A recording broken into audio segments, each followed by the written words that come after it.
Good morning, everybody. My name is Jonathan Rada, and unlike you guys, we're all college students, and we have enough stress on our lives, being that we have to meet deadlines here at school. Some of us have jobs, we have responsibilities there. Others have families.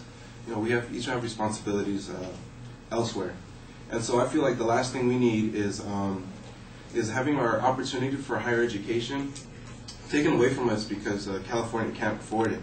And so I've heard many instances in the news and in articles in newspapers saying that students like me and you who are ready to transfer can't get into a four-year because the state can't afford it. And so I can honestly say that I'm scared of that happening to me because everyone's telling you should get an education, it promises you a job, and pretty much it puts your future on hold. And so it puts your future on hold. So that's why I think Proposition 30 addresses us personally for the education. And so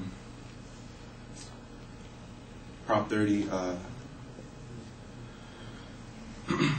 addresses the education, right? And so pretty much all the ads, according to research done by UCLA, majority of students get their information from either the TV or the internet.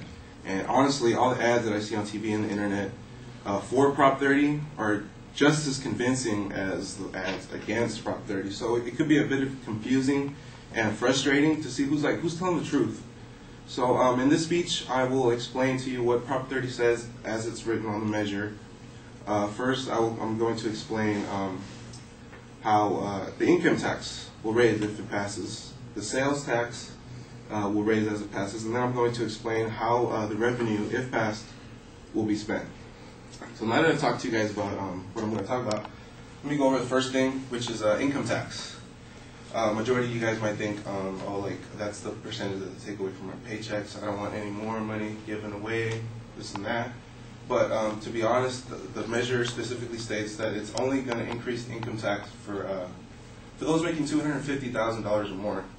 And honestly, that's a lot of money, and it's pretty much increasing it to the rich, which is 1% of Californians here.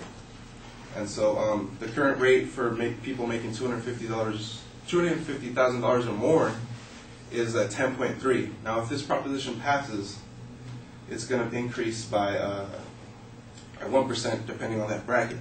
So if you're making $250,000 or more, it's going to be from 10.3% to 11.3%, and if you're making $500,000 or more, it'll be increased from 11.3% to 12.3%. And those making $1 million a year will be income taxed from 10.3% to 13.3%.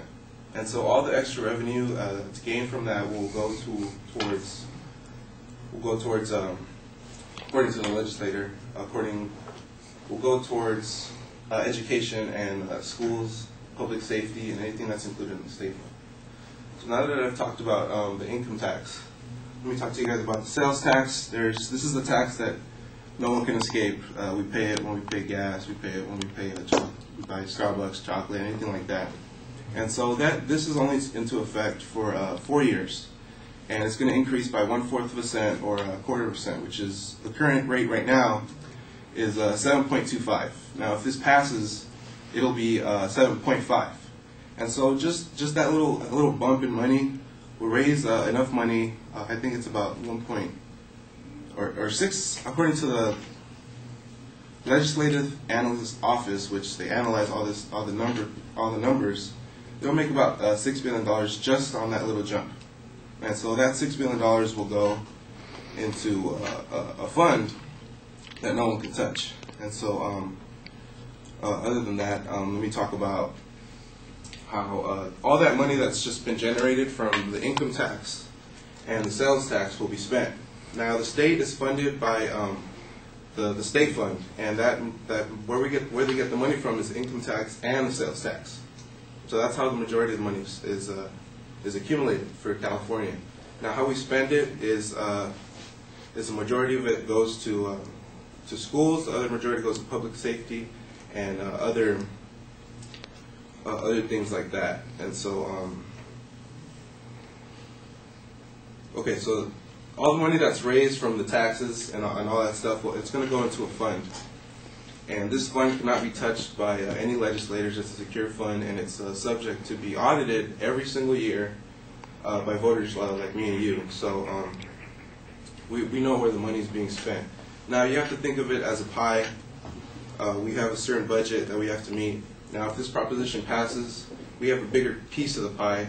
So once we cut out the outer rim of that pie, all that money is going to go towards public safety and education according to this profit, which leaves more of that middle piece of pie to spend on other things such that we already spend on, which is public safety, the road that we drive on, and stuff like that. So now to explain to you guys pretty much how the money's being spent, you guys can take that load off, because I feel that we're being put into a corner as students. Do we take less classes? Do we take the risk of not being able to go to the four-year college?